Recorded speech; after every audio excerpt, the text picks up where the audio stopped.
사도신경 신앙 고백함으로 주의 보좌를 예배드리겠습니다.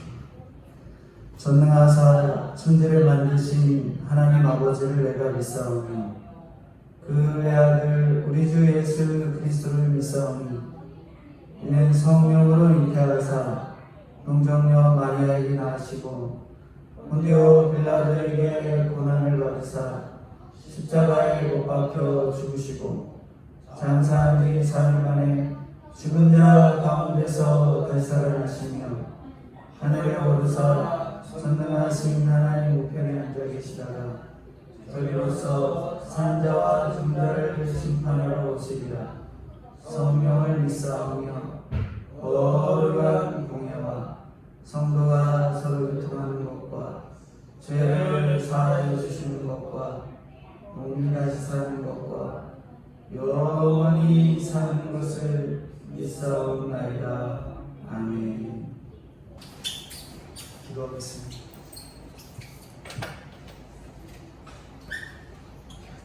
거룩하시고 은혜가 풍성하신 주님, 주님의 은혜와 사랑을 진심으로 감사합니다.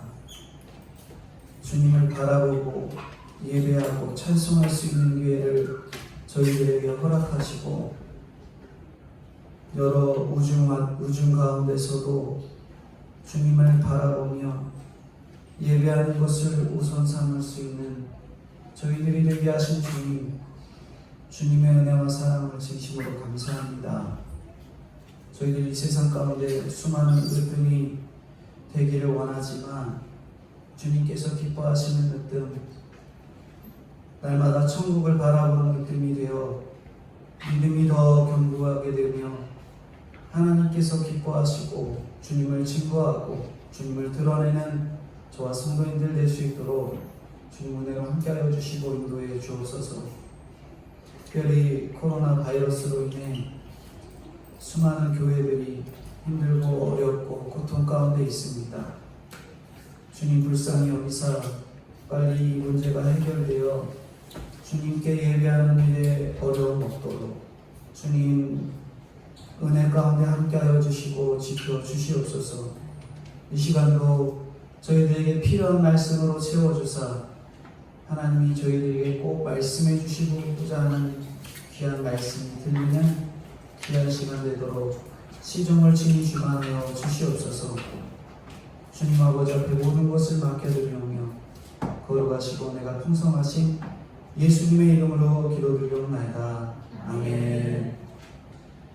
마태복음 21장 1절부터 11절까지 제가 공독해 드리겠습니다.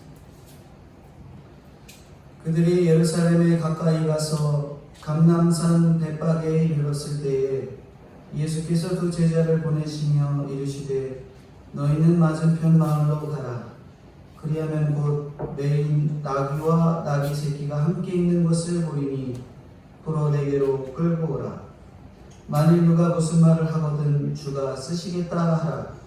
그리하면 즉시 보내리라 하시니 이는 선지자를 통하여 하신 말씀을 이루려 하십니다. 일러스되 시온의 딸에게 이르기를 내 왕이 네게 임하나니 그는 겸손하여 나귀 곧 멍에 매는 짐승의 새끼를 탔도다 하라 하였느니라. 6절입니다. 제자들이 가서 예수께서 명하신 대로 하여 나귀와 나귀 새끼를 끌고 와서 자기들의 겉옷을 그 위에 얹음에 예수께서 그 위에 타시니 무리의 대다수는 그들의 겉옷을 길에 펴고 다른 이들은 나뭇가지를 베어 길에 펴고 앞에서 가고 뒤에서 따르는 무리가 소리 높여 이르되 호산나 다윗의 자손이여 찬송하리로다.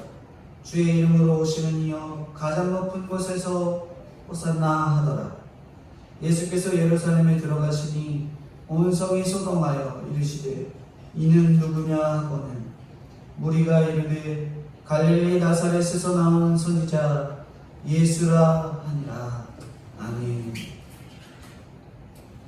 마태복음 21장 1절부터 11절까지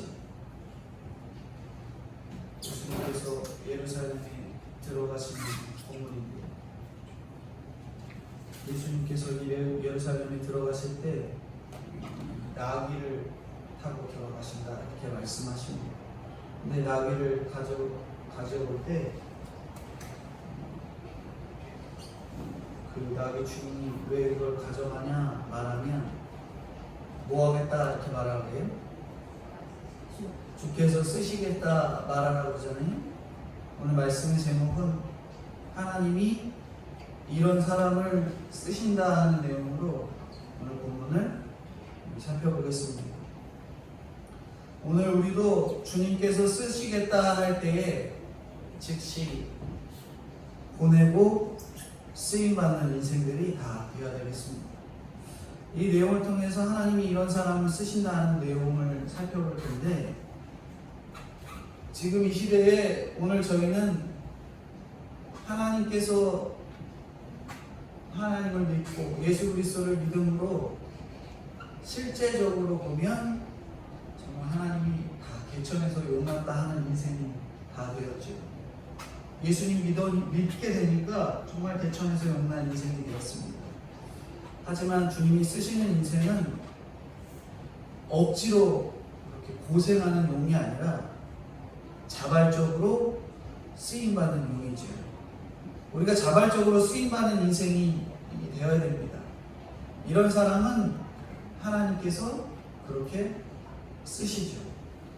자발적으로 쓰임받는다는 것은 미리 말씀으로 준비가 잘 돼 있어서, 그래서 주님께서 언제든 부르실 때에 네 제가 여기 있습니다 하면서 뛰어가는 인생이 되는 것이죠.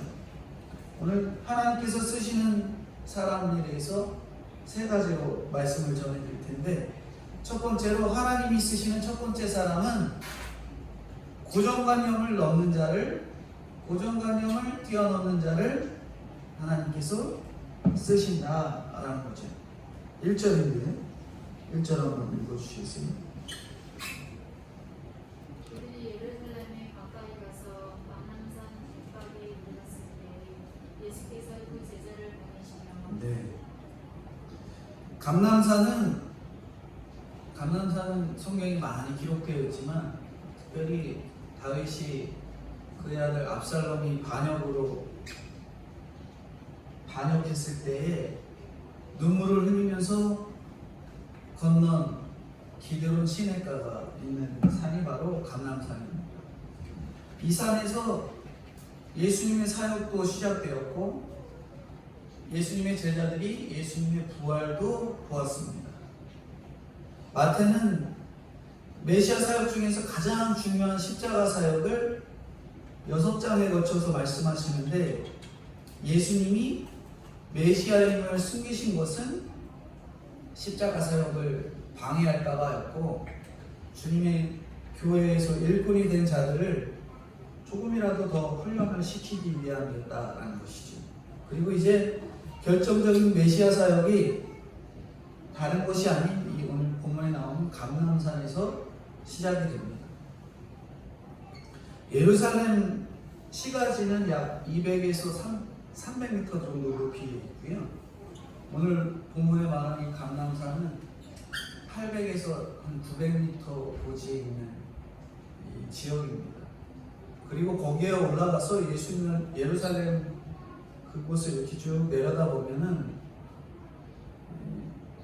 예수님께서 이제 감람산에 오르셔서 예루살렘을 딱 보시면서 이제 내가 예루살렘에 가서 또 십자가에 못 박혀 죽을 것이다, 그것을 생각해보는, 예수님이 스스로 하나님의 명령에 순종해서 예루살렘으로 가고 있는데 죽음의 장소를 쫙 내려다보고 있는 그러한 실질적인 모습이죠. 지금까지도 환경이 쭉 인도에서 따라왔고, 그렇게 따라왔다고 해도 예수님이 이제 자발적으로 죽으러 가야 될 예루살렘이 이제 눈에 보이는 것이죠. 이제 예수님이 딱 십자가에 못 박히시기까지 6일이 남아있어요. 예수님의 상황을 한번 생각해 보시겠어요? 저희가 과연 6일의 시간이 남아있다, 이렇게 생각하면은 뭘 하실 것 같으십니까? 내가 딱 6일 이제 살게 될 텐데 뭘 할 것 같으시냐는 거지. 내 죽음을 이제 조금 더 객관적으로 생각하면서 무엇을 준비할 수 있을 것 같으시냐라는 말씀입니다. 이렇게 죽음, 이 신앙이라는 것은 예수님처럼 죽음을 준비하는 거예요. 우리도 이 세상에 태어난 이 순간부터 예수님을 믿는 순간 내가 죽는 그날을 어떻게 잘 준비할 것인가가 굉장히 중요한 내용입니다. 다른 말로 표현하지 않고 간단하게 말씀드리면 신앙은 죽음을 준비해 나가는 과정입니다. 뭐라고요? 따라해 보시겠어요? 신앙은 죽음을 준비해 가는 과정입니다. 우리는 이제 죽음을 준비하는 과정을 거쳐가고 있어요. 죽음은 슬픔으로 고통스러운 게 아니지요. 우리가 그 고정관념을 이제는 뛰어넘어야 됩니다. 언젠가는 죽음에 이르렀을 때 우리가 천국의 확신을 전하고 가야 되는 것입니다. 벳박에는 어디냐면은 베단이죠, 베단이. 베단이 근처에 있는 조그만 마을이에요. 그러니까 벳박이라는 곳은 별로 유명하진 않지만 베단이라는 조금 더 유명한 마을 가까이에 있는 마을입니다. 베단이는 어디예요? 예수님께서 사랑하는 마르다와 마리아 그리고 죽었다 살아났던 나사로가 있던 그 장소죠. 벳박에는 유명하진 않지만 유명한 이 베다니가 옆에 있습니다. 여기서도 고정관념을 넘어서 주님의 마음을 생각해 보아야 되는 것이죠. 예수님께서 왜 제자들에게 저기 건너 마을 가갖고 나귀 하나 가져와라, 그리고 가져가겠다면 주님께서 쓰시겠다고 해라, 이렇게 두 제자를 쓰셨을까? 말씀도 잘 듣고 공개도 잘하는 마르다나 마리아나 나사로를 갖다 쓰셨으면 얼마나 더 좋겠어요? 왜냐하면 그 사람은 거기 거주하니까 그 사람들이 가갖고 이거 내가 좀 쓸게 가져가겠다 이러면은 마르다나 마리아나 나사로 같은 일꾼을 써서 보내는 게 훨씬 더 수월했겠잖아요. 근데 거기에 거주하지도 않고 그냥 오로지 예수님만 따라다니던 두 제자를 쓰셨습니다. 말씀도 잘 듣고 공개도 잘하고 죽었다 살아난 나사로 대신 누굴 쓴 거예요?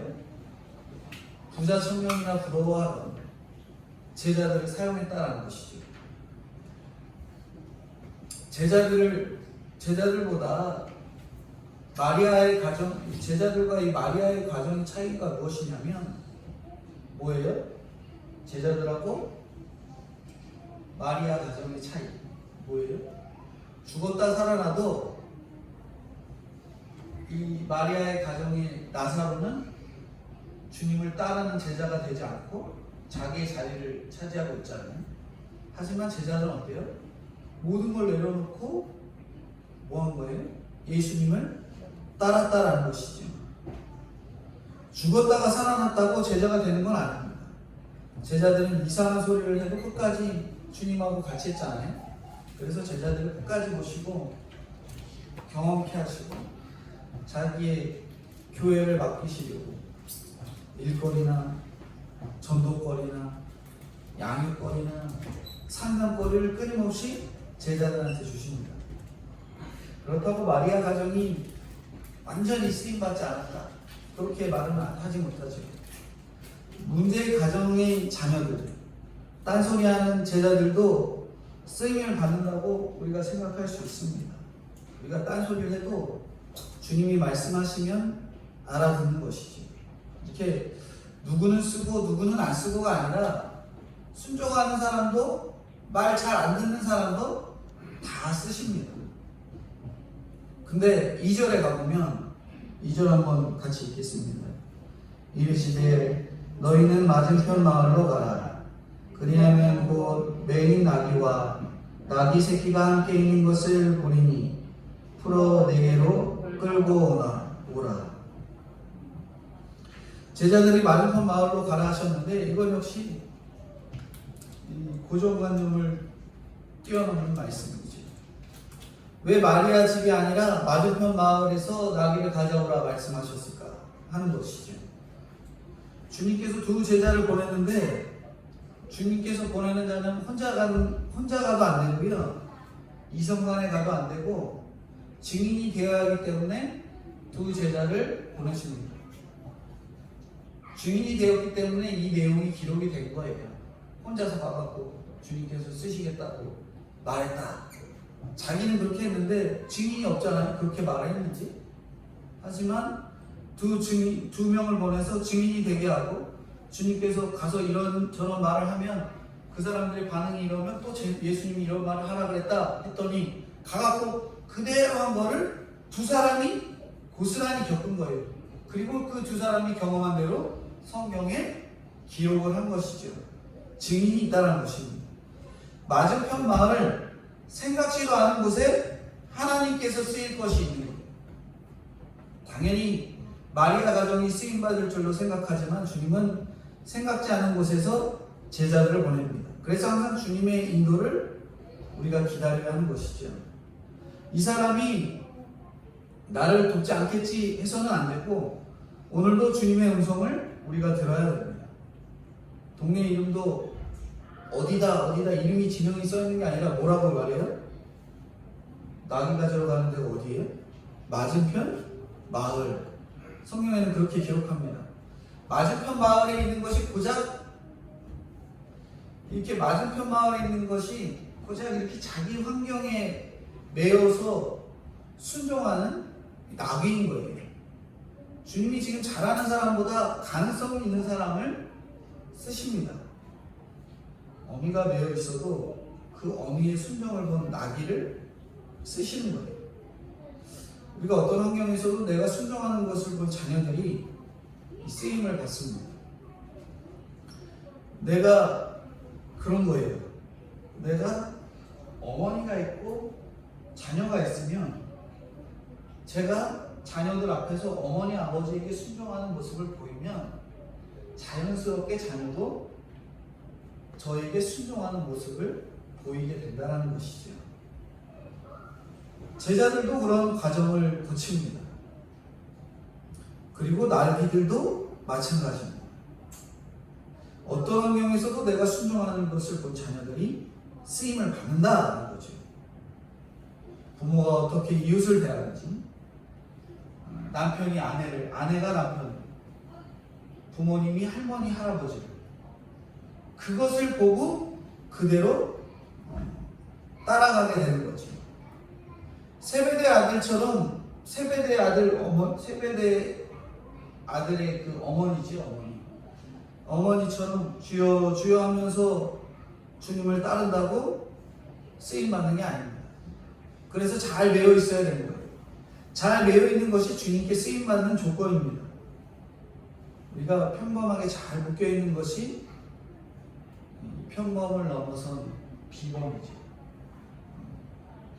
그 평범을 넘어선 비범을 어떻게 표현할 수 있냐면 우리가 직장을 가더라도 3년 있는 사람은 평범해 보여도 한 직장에서 10년 붙어 있는 사람은 비범해 보이는 거예요. 제가 말하는 것이 그겁니다. 한 곳에 잘 붙어 있고, 특별히 교회에 잘 붙어 있고, 말씀에 잘 붙어 있고, 순종함으로 나가는 것이 평범을 넘어선 비범이라는 거죠. 우리가 어떻게 죽음을 준비할까 하고 슬퍼하지만 주님은 주님의 일은 주님이 하시고 주님의 음성만 듣고자 할 때 다 준비해 주십니다. 3절인데요. 3절에 제가 읽어드리겠습니다. 만일 누가 무슨 말을 하거든 주가 쓰시겠다 하라. 그리하면 즉시 보내리라 하시니. 제자들은 뭐라고 말만 하면 돼요? 주가 쓰시겠다 이런 말만 하면 돼요. 우리는 할 게 없어요. 내가 다 행동한 다음에 우리가 할 행동은 주님이 다 하시는 일이십니다 라고 말만 하면 되는 거예요. 우리가 할 게 없습니다. 말씀을 그대로 믿는 사람을 그대로 순종하고 그대로 말하는 사람을 주님께서 쓰시는 거예요. 주님께서 쓰시겠다고 하면 어느 누구도 어쩔 수 없습니다. 회사가 부도나고 집이나 회사에서 어려운 일이 생길 때 그 일을 주가 쓰시겠다고 하면은 어떤 사건도 주님이 쓰시는 사건이 되죠. 주님이 쓰시는 사건과 사람이 되어야 하는데 우리는 지금도 어떻게 얘기해요? 돈이 좀 필요한데 우리 자녀가 좀 좋은 학교에 좀 가야 된다. 공부 좀 했으면 좋겠다. 그렇게 얘기해요. 또 뭐예요? 이제 취직 좀 해야 되는데 취직 좀 잘 해야 된다. 또 사업이 좀 잘 돼야 된다. 건강이 좀 회복돼야 된다. 잘 먹고 좀 잘 살아야 된다. 그렇게 기도를 합니다. 어떤 교회는 이런 일이 있어요. 신앙생활을 잘한 자매들보다 최근에 교회 나와서 며칠 안, 교회 나온 지 얼마 안 됐고 교제도 안 하고 있던 자매가 교회 딱 나왔는데 교회 몇 번 나오더니 금세 결혼하고 믿음 있는 사람 만나고 결혼한다는 거죠. 그랬더니 교회 전체가 뭐하는 거예요? 야, 수십 년 동안 신앙생활은 누구는 시집도 못 가고 장가도 못 가는데 얼마 안 된 이 성도가 시집장가 가는 거 보고 교회 전체가 아유 이거 뭐야 신앙생활 해봤자 아무 소용없네 그러면서 죄다 시험이 되는 거예요. 지금 내가 필요한 것이 주님이 쓰실 것과 상관이 없기 때문에 보내지 않는 것을 몰라서 그러는 거예요. 몰라서 그런 거예요. 지금까지의 환경을 하나님께 쓰임받도록 하기 위해서 그동안의 과정을 주신 건데 우리는 왜 그러지? 왜 이런 상황을 주시는 거지? 근심만 걱정만 하다가 문제가 되는 것입니다. 주가 쓰시면 짐승 새끼도 금보다 귀한 것이 되는 것이죠. 왜냐하면 누가 타셨기 때문에 그래요? 오늘 본문에 예수님이 타셨기 때문에 그렇습니다. 우리가 이 세상에 아무 보잘것없는 인생이 된 것 같아도 금보다 귀한 것이 되는 이유는 뭐예요? 예수님이 타셨기 때문에 그렇습니다. 누가 타셨다고요? 저에게 예수님이 타셨기 때문에 바로 금보다 귀한 존재가 된 거예요. 우리 인생에서 쓸모없고 초라해 보이는 것 어떤 것도 주님께 내려놓으면 주님께 다 내려놓으면 주님이 내려놓으라 하면 그것을 내려놓는 자가 귀한 것으로 쓰임받는 자가 됩니다. 나귀 새끼가 아무리 많아도 이 나귀만 오늘 본문에 쓰이는 이 나귀만 쓰임을 받습니다. 제가 어렸을 때 그런 생각을 했거든요. 저 운동을 굉장히 좋아했기 때문에 운동선수로 뭘 하든 그냥 운동하는 거 굉장히 좋아했기 때문에 운동선수를 했으면 좋겠다. 그런 꿈이 늘 있었거든요. 그러면서 내가 키가 한 10cm만 컸어도 특별한 운동을 좀 내가 원하는 운동을 좀 해보지 않았을까. 그런 생각을 했어요. 운동선수가 꿈이었으니까. 하지만 지금은 다행이라고 생각하는 거죠. 주님을 전하는 목회자가 되었기 때문에 그렇습니다. 그때 당시에 운동을 하고 내가 유명한 운동한 선수가 되고 돈을 많이 벌었다고 해도 제가 주님을 등에 업지 않고 나귀처럼 가지 않고 있는데 어떻게 기쁘겠어요? 제가 군대 갔을 때에도 사고가 없었고 몸이 아무렇지도 않았다면 아마 제가 계속 군대에 있었을 것 같습니다. 무슨 수를 써서라도 아마 군대에 붙어 있었을 것 같아요. 하지만 사고와 피부 질환으로 군대를 전역하고 다시 신학교로 돌아와서 목회를 감당하게 된 것은 그때 당시엔 몰랐어도 곧 주님이 부르심의 증거가 돼서 지금 이렇게 말씀을 전하게 된 것입니다. 우리 인생에 있어서 제가 아까 말씀드렸지만 키가 크고 작고 얼굴이 잘생기고 못생기건 주님이 쓰시는 것과 상관이 없어요. 실제로 생각해보면 키도 크고 얼굴도 잘생기고 남보다 잘났으면 주님께서 손보실 일이 참 많았겠죠. 잘나고 잘 먹었으면 어땠을 것 같아요? 교회 나오는 과정이 참 힘들었을 것 같습니다. 손보실 일들이 참 많았겠죠. 그렇기 때문에 그런 걸 위해서 기도할 필요가 있어요. 우리 안에 있는 세상에서 생긴 고정관념을 내려놓고 주님이 쓰실, 주님이 바라볼 나를 생각하는 저희가 되어야 됩니다. 주님이 바라볼 나를 저희가 생각해야 되는 거죠.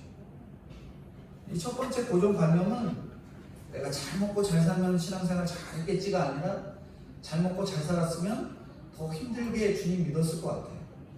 그 모든 고정관념을 내려놓고 힘들고 어려울 때 오히려 주님을 바라보는 그 과정과 훈련이 있다는 걸 생각하면 지금 저희가 힘들고 어려우면 주님이 나를 조금 더 쉽게 주님께 인도하는 그 과정이구나 라고 생각하시면 돼요. 고정관념을 내려놓으시면 돼요. 주님을 믿으면 잘 먹고 잘 살겠지, 잘 되겠지, 이러한 것보다 주님을 믿으면 주님을 믿으니 내가 잘 먹고 잘 살게 되었다라는, 믿는 것으로 잘 살고 잘 먹게 되었다라는 진정한 믿음의 눈이 되어 세상의 고정관념을 내려놓으시는 저와 성도님들이 되어 하나님께서 진짜 쓰임받는 일꾼이 된다는 거죠. 두 번째 하나님께서 쓰시는 일꾼은 겸손한 자를 쓰신답니다. 성경은 겸손을 엄청 많이 얘기해요. 오늘 본문에는 어떤 겸손이 있는지 생각해 보겠습니다. 4절 5절인데 한번 다른 분 읽어주시겠어요? 4절 5절. 이는 선지자를 통하여 하신 말씀을 이루려 하십니다. 이르시되 시온 딸에게 이르기를 네 왕이 내게 임하나니 그는 겸손하여 나귀 곧 멍에 매는 짐승의 새끼를 탔도다 하라 하였느니라. 네. 주님께서 쓰시는 모든 인생은 말씀을 이루는 인생입니다. 우리도 주님께서 쓰시는 인생이 되려면 뭘 이루어야 돼요? 말씀을 이루는 인생이 돼요. 예수님은 어떤 말씀을 이루셨냐면 스가랴 9장 9절의 말씀, 그것을 이루셨어요. 제가 읽어드리겠습니다. 스가랴 9장 9절. 시온에 따라 크게 기뻐할지어다. 예루살렘에 따라 즐거이 부를지어다. 보라, 내 왕이 내게 임하시나니 그는 공의로우시며 구원을 베푸시며 겸손하여서 나귀를 타시나니 나귀의 작은 것 곧 나귀 새끼니라. 예수님도 말씀을 이루시기 위해서, 스가랴 9장 9절의 말씀을 이루시기 위해서 오늘 뭘 타세요? 나귀 새끼를 타고 계시는 거죠. 우리는 개천에서 용난 시온의 딸입니다. 내 왕, 즉 예수님이 임한다면 그 인생은 겸손한 인생인 거예요. 그래서 겸손함으로 하는 일이 나귀와 멍에 매는 짐승의 새끼를 타는 것입니다. 오늘도 우리가 겸손함으로 하는 일이 나귀 새끼를 타는 일이에요. 우리는 좋은 말을 타려고 애쓰잖아요. 세상에서도 작은 차 타면 체면이 서지 않는다라고 생각하는 사람들이 있어요. 그렇지 않습니다. 다 자기에 맞는, 자기의 형편에 맞고 상황에 맞는 그러한 차를 타기 마련이죠. 주님은 준마 10마리가 끄는 마차를 타도 부족한 분이지만 오늘 본문에서는 뭘 타요? 나귀 새끼를 타고 있죠. 그렇게 주님께서는 그러한 세상적인 것에 연연하지 않으셨습니다. 속이 꽉 차 있는 사람일수록 거치에 신경을 쓰지 않죠. 생각해보면 저는 속이 잘 안 꽉 차 있는 것 같아요. 저희 각자의 그 모습을 생각해 보시면 되겠습니다. 제가 좋은 차를 타는 건 아니지만 아주 가끔 장인어른을 만나면 장인어른 차를 이렇게 몰게 되는 경우가 있는데 차가 좋아요. 물론 외제차는 아니지만 국산 세단 중에 좋은 차예요. 근데 제가 혼자 이렇게 딱 운전하게 되면은 무슨 마음이 드냐면 내가 이 차를 운전하니까 그 차를 운전하는 사람, 그 수준이 된 것 같은 아주 못된 마음이 쑥 들어오게 되죠. 우리 누구나 마찬가지입니다. 저 차 하나 끄는데도 그런 마음이 들어오는데, 우리가 좋은 집, 그리고 돈 많은 통장, 그리고 집 부자 된 사람의 마음이면 얼마나 그런 마음이 쑥쑥 들어오겠어요. 정말 여기 제가 말하는 것처럼 우리 거칠에 신경 쓰는 자들이 정말 되고 많은 것입니다. 근데 빈수레가 요란하다고 그러죠. 주님은 섬기기 위해서 멍에 매는 짐승을 타고 예루살렘으로 이렇게 들어가십니다. 주님은 아무짝에도 쓸모없는 것들을 이제 싹 다 내려놓으시고 성경 말씀에 그대로 순종하는 그 말씀 그대로 나귀를 타고 딱 이렇게 예루살렘으로 들어가시죠. 섬기기 위해, 겸손하기 위해, 말씀을 이루기 위해 그렇게 멍에를 맨 이 나귀를 타고 들어갑니다. 멍에를 매지 않으면 우리가 밭을 갈 수 없잖아요. 코를 깨어야 이 밭을 가고 멍에를 맵니다. 우리의 코를 깬 멍에가 무엇일까 생각해 보셔야 돼요. 우리의 코를 깨고 내가 맨 멍에가 무엇일까? 주님의 멍에, 예수님을 딱 등에다 업고 가야 되는데 우리가 등에다 업고 가는 멍에 뭐예요? 제일 큰 거는 자녀죠. 자녀 멍에, 그리고 가정의 멍에, 뭐 배우자, 질병, 혹은 돈, 이 모든 것을 주님의 멍에로 바꾸면 가벼운 거예요. 주님께서 나의 멍에를 매면 가볍다, 내가 함께한다, 그런 말씀이 있는 것처럼 우리가 세상 멍에를 지면은 무거워요. 내가 이 자녀, 저는 자녀가 셋인데 이 자녀 어떻게 키워야지, 그런 생각하면은 어깨가 막 무겁습니다. 하지만 그 멍에를 내려놓고 주님의 멍에, 주님이 세우실, 주님이 키우실 자녀들, 주님이 키우실 것들, 그렇게 생각하면 조금 더 가벼워지는데, 주님의 멍에가 아닌 내 멍에로 자꾸 지려다 보니까 어때요? 아유, 무거워라. 쟤 키우려면 뉴스만 봐도 자녀 하나 키우는데 얼마 든다고 해요. 성인 되기까지 키우는데 뭐 2억 3억 든다고 말하는데, 쟤 내가 키우려면 2억 3억 들어서 어떻게 키우나, 이런 생각하면 어깨는 그냥 빠지도록 무겁기만 할 뿐입니다. 우리의 멍에, 예수님이 매주시는 그 멍에로 들고 가면은 그때부터 가벼워지는 거예요. 기도하면서 주님께 맡기면 맡기시고 더 가벼워지는 거죠. 주님의 말을 잘 배우고 온유하고 겸손해지는 것입니다. 멍에를, 주님의 멍에를 맬 때 쓰임 맞습니다. 멍에는 겸손이에요. 겸손. 멍에 맨 나귀는 주님이 타셨기 때문에 어떻게 된 거예요? 오늘 본문에 성경에 등장하고 예수님 맨 나귀, 겸손한 나귀, 이게 된 거거든요. 세상에서 아무리 난다긴다 하는 사람이라도 성경에 이름이 기록된 사람이 없잖아요. 근데 오늘 본문의 나귀는 성경에 이렇게 기록이 됩니다. 우리가 나귀보다 못한 인생인데 아무리 보잘것없어도 주님께 내어놓으면 주님이 쓰시는 가장 귀한 것이 된다라는 것을 우리가 믿어야 되는 거예요. 멍에게 있는 것이 겸손의 비결이고요. 겸손하면 주님께서 우리를 쓰십니다. 겸손하면 쓰십니다. 그렇기 때문에 십자가가 오늘 우리에게 축복이 되는 거예요. 십자가가 곧 나의 멍에이기 때문에 그렇습니다. 나귀가 겸손함의 상징이 된 것은 멍에를 메었기 때문에, 멍에 메었기 때문에. 우리가 돈의 멍에, 자녀 키우는 것에 대한 멍에, 혹은 건강의 멍에를, 우리가 그런 멍에 코가 깨어 있어도 그 멍에로 인해서 내가 겸손해지고 주님께서 쓰시는 인생이 된다면 그것이야말로 하나님께서 쓰시는 축복의 통로가 되는 거죠.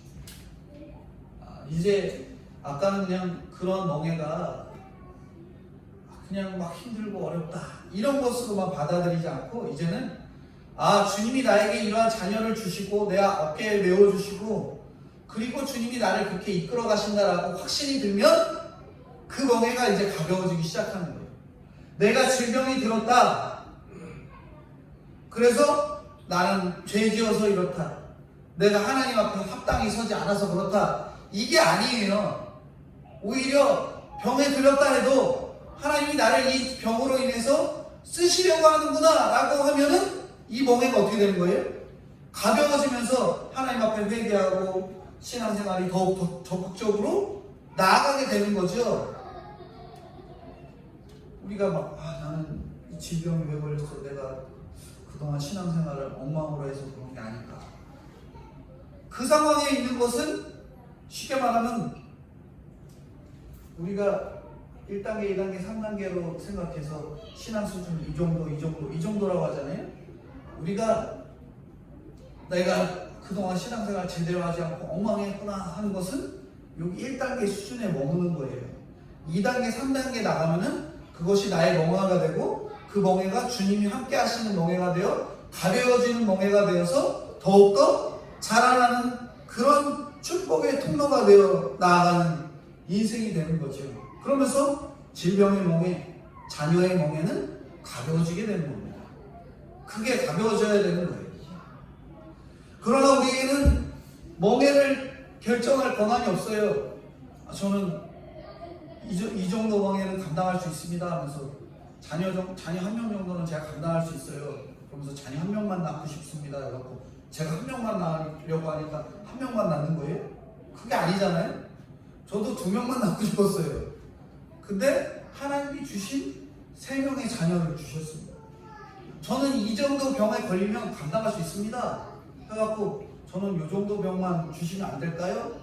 그렇게 한다고 그 병을 주시는 게 아니에요. 하나님이 너는 이걸 매야지 더 신앙생활을 잘할 수 있고 예수님의 멍에를 맬 수 있다고 생각하시니까 그 정도의 질병을 주시고 그 정도의 환경을 주시고 그 정도의 돈을 주시는 거예요. 우리가 그걸 잘 아셔야 됩니다. 여러 환경에서 잘 되고 못 되고 쓰시는 게 아니라 우리가 내 사건을 말씀으로 해석할 수 있으면 하나님께서 쓰심을 깨닫게 되는 거예요. 말씀으로 해석하셔야 돼요. 왜 나는 이럴까가 아니라 말씀으로 보니까 내가 조금 더 신앙의 성장이 있어야 되고 믿음의 회개가 있어야 되고 그런 것들이 깨달아져야 되는 거예요. 6절입니다. 6절 한번 읽어주세요. 제자들이 가서 예수께서 명하신 대로 하여 나귀와 나귀 새끼를 끌고 와서 자기들의 겉옷을 그 위에 얹으매 예수께서 그 위에 타시니. 네. 주님은 늘 말씀하시는데 우리는 못 알아듣는다고 하죠. 본문에도 맞은편 마을로 가라, 나귀를 달라고 해라 여러 명령을 하셨는데 우리는 못 알아듣습니다. 하지만 제자들은 그동안 잘 따라다녀서 그런지 잘 순종해요. 우리는 머리가 나빠서 그거 못 알아들어요? 이것은 주님을 사모하는 마음과 직결되기 때문에 그렇습니다. 주님이 너는 이러한 질병에 걸려야 되는 환경이 되었고 그 환경에서 깨달음을 주어야 되는데 저는 이해가 안 되는데요? 왜 이런 환경 주십니까? 그렇게 신앙의 수준이 있기 때문에 우리가 여러 주님의 환경을 허락하셔도 우리는 그걸 못 알아듣지. 하지만 제자들은 못 알아듣는 순간에도 하시는 말씀이니까 가서 그래 주님이 하신 말씀 가서 해보자. 그러고 나가는 겁니다. 7절입니다. 7절 한번 같이 읽겠습니다. 나귀 새끼를 끌고 와서 자기들의 겉옷을 그 위에 얹으매 예수께서 그 위에 타시니. 근데 여기 보면은 제자들이 주님이 가라고 하신 곳에 정말 나귀 새끼가 있는 거예요. 그러니까 너무 기뻐갖고 뭐 한 거죠? 나귀에게 자기의 겉옷을 깔습니다. 왜 그래요? 왜 겉옷까지 깔았을까요? 예수님이 자기를 로마에서 해결해 주실 그분으로 믿은 거예요. 자기가 겉옷을 벗으면 이제 속옷이잖아요. 속옷만 있는데 속옷만 보여도 이 로마에서 해방하게 해주실 그 주님만 보이니까 내 겉옷이 그렇게 빡 벗겨져갖고 거기에 깔리기 시작한 겁니다. 겉옷은 자기의 지위와 명예, 그것을 자산과 지위와 명예 이걸 다 의미하기 때문에 모든 것을 다 예수님이 앉을 그 안장에다 깐 거거든요. 근데 이들이 마음이 그랬던 거예요. 자기 걸 다 깔아도 당장에 그 구원해 주실 주님을 바라보고 깐 겁니다. 로마에서 해방시켜 주실 그 주님. 우리도 그런 생각으로 주님을 따라갈 때가 있어요. 하지만 그런 마음이 아니라 전심으로 내가 모든 것을 내려놓고 주님을 따르겠다 하는 그 태도로 모든 것을 깔아놓는 저희들이 되어야 됩니다. 8절인데요. 8절 같이 읽겠습니다. 무리의 대다수는 그들의 겉옷을 길에 펴고 다른 이들은 나뭇가지를 베어 길에 펴고. 다른 이들도 마찬가지거든요. 다른 이들도 자기 겉옷을 갖다 펴고 나뭇가지 바르다. 근데 제가 왜 그들이 당장에 로마가 해결될 것이다 라는 마음이었다라고 말씀드렸을까요? 왜 그랬을까요? 이들은 금방 지나서 예수님이 십자가에 못 박힐 때 주님 모른다 하고 등 뒤에 있었고 모른 척하는 이들이었기 때문에 이들의 마음은 당장 주님이 내 모든 것을 해결해 주실 그분이구나 라고 내 모든 것을 깔았던 그들이 아니라는 거예요. 그냥 로마의 문제만 해결해 주실 그분으로 나아갔기 때문에 그렇다는 거죠. 예수님이 나귀 같은 나를 타시고 나귀의 겉옷 위로 지나가면 인생의 모든 것이 해결됩니다. 우리 역시 말씀을 이루려고 나귀 타는 적용, 겉옷을 까는 적용을 이제는 진심으로 해야 되는 거죠. 그냥 내 거 요 정도 깔면 주님이 요 정도는 해주시겠지. 이런 적용이 아니라 내가 진짜 다 주님 아버지 앞에 마음을 내려놓으면 주님께서 너 석진훈 목사 너의 그 마음을 내가 받아주겠다 하면서 그 전심을 받아주신다라는 거죠. 우리가 두 번째로 그렇게 겸손한 우리의 태도로 나아갈 때 하나님께서 쓰신다고 말씀하십니다. 그리고 마지막으로 어떤 자를 쓰시는가? 세 번째는 열광과 비난에 초연한 자를 주님께서 쓰신다고 합니다. 9절입니다. 9절 한번 읽어주세요. 앞에서 가고 뒤에서 따르는 자가 소리 높여 이르되 호산나 다윗의 자손이여 찬송하리로다. 주의 이름으로 오시는 이여 가장 높은 곳에서 호산나. 네. 사람들이 주님께 열광하면서 호산나 다윗의 자손이여 저를 즉시 구원하시기는 당신이십니다 소리칩니다. 근데 바로 직전 장에서도 호산나 다윗의 자손이여 라고 외쳤던 사람이 누구예요? 누구냐면 두 눈이 보이지 않는 맹인들이죠. 그런데 이들은 일주일 뒤에 예수님을, 오늘 본문에 나오는 이 호산나 다윗의 자손이여 하는 이들은 예수님을 십자가에 못 박습니다. 이들이 원한 것은 로마에서 해방되는 것이었기 때문에 그렇다는 거죠. 사람은 주님의 기적에 열광합니다. 이 세상 사람들도 기적에 열광하는 사람들이 많아요. 기적을 보여주지 않으면 통곡을 하죠. 주기도문은 눈물과 통곡을 하는 것이지 박수치고 소리 지르고 열광하면서 하는 기도가 아닙니다. 우리가 주기도문 할 때 그렇게 아셔야 돼요. 통곡하며 하는 기도이지 박수치면서 열광하면서 하는 기도가 아니라는 거예요. 모두가 잠잠하라 꾸짖는 환경에서도 기도한 맹인의 기도를 주님께서 들어주십니다. 맹인들의 기도는 통곡하면서 주님께 간절히 매달렸던 기도거든요. 열광하면서 박수치면서 했던 그런 기도가 아닙니다. 조용한 나귀 주인과 매어있던 나귀 새끼와 같은 사람이 주님께 쓰임을 받는 거예요.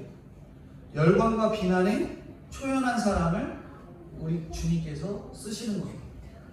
10절 같이 읽겠습니다. 예수께서 예루살렘에 들어가시니 온 성이 소동하여 이르되 이는 누구냐 하거늘. 생명의 변화가 일어나면 긍정적이든 부정적이든 소동이 일어납니다. 예수님을 좋아하는 그리고 싫어하는 사람들도 있어요. 한쪽만 있으면 이상한 거죠. 예수님이 딱 오시니까 싫어하는 사람, 좋아하는 사람 부르고 나누게 된 거죠. 그리고 마지막 11절입니다. 11절 같이 읽겠습니다. 우리가 이르되 갈릴리 나사렛에서 나온 선지자 예수라 하니라. 도무지 선한 곳에서 나올 수 없는 갈릴리 나사렛에서 나온 선지자라고 말하죠. 그래도 뭔가 기적을 보여주니까 사람들이 뭐라 그래요? 우리 고향 사람이에요, 이 사람. 우리 동네 사람입니다. 갈릴리 나사렛에서 온 사람이에요. 이렇게 자랑하는 거예요. 예수님이 뭔가 구원해 주실 것 같으니까 고향 사람이다 라고 소개를 하는 거죠. 순수해 보이고 믿음이 있어 보이지만 그들은 뭐예요? 똑같이 일주일 뒤에 예수님 못 박을 때 옆에서 있었던 사람들이 되고 말아요. 부자든 가난하든 다 죄인이에요. 예수님이 베푸신 기적을 보고 내 소원을 구할 때 열광하다가도 그것이 이루어지지 않으면 금세 등 돌리는 것이 바로 우리입니다. 또 나에게 은혜 받고 좋아했던 사람들이 언젠가 나를 욕하고 비난할 수도 있다는 걸 우리가 잘 아셔야 돼요.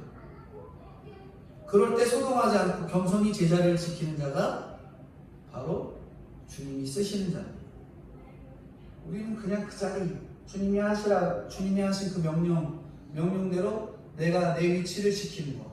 그리고 들을 소리 안 들을 소리 들어도 그냥 고개 숙이고 내 자리를 지키는 것.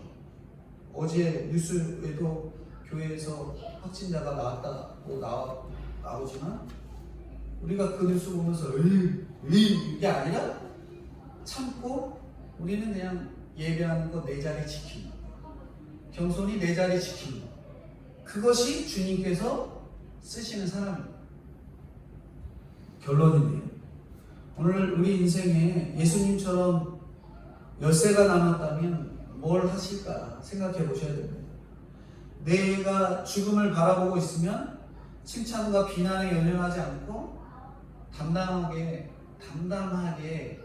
그 사명을 감당할 수 있을지 생각해 보셔야 되는 거죠. 겸손히 지금 허락하신 가정과 직장이나 환경에 잘 배어 있으면 나의 모든 것이 주가 쓰시는 사람, 주가 쓰시는 사건이 되는 겁니다. 내가 내 신앙 지키고 내 가정, 내 직장, 내 환경을 잘 지켜나갈 때, 이 모든 것을 지키고 내 신앙생활을 잘 지켜나갈 때 하나님이 이제 그래, 너 내가 이제 주님이 쓰실 그 때가 되었어 라고 하실 때가 있다라는 거예요. 우리는 그러니까 제자리에서 나의 신앙생활을 잘 지켜내도록만 힘써야 되는 겁니다. 초라한 나귀가 성경에 기록이 되는 것처럼, 그리고 성경에서 최고의 나귀가 된 것처럼, 내가 아무리 초라하고 보잘것없어도 주가 쓰시겠다 하는 그 말씀이 오늘 저희에게 들릴 때, 그때 저희는 최고의 인생이 되고 하나님께서 가장 귀히 쓰는 일꾼이 되는 것임을 믿고 겸손하게 자리를 지키며 열광과 비난 가운데서도 우리의 신앙을 잘 지켜내서 고정관념을 뛰어넘어 하나님께 쓰임받는 저와 성도님들이 되어야 될 것들을 말씀해주고 있습니다. 기도하겠습니다. 거룩하신 주님, 주님의 은혜와 사랑을 진심으로 감사합니다. 하나님 아버지께서 제가 필요한 것이 주가 쓰실 것이 아니기 때문에 주시지 않는 것을 모르고 우리는 그렇게 시간과 물질, 제 마음대로 쓰며 하나님을 원망하며 왜 저는 이렇게 어렵게 해주십니까? 라고 살아갔던 저희들입니다.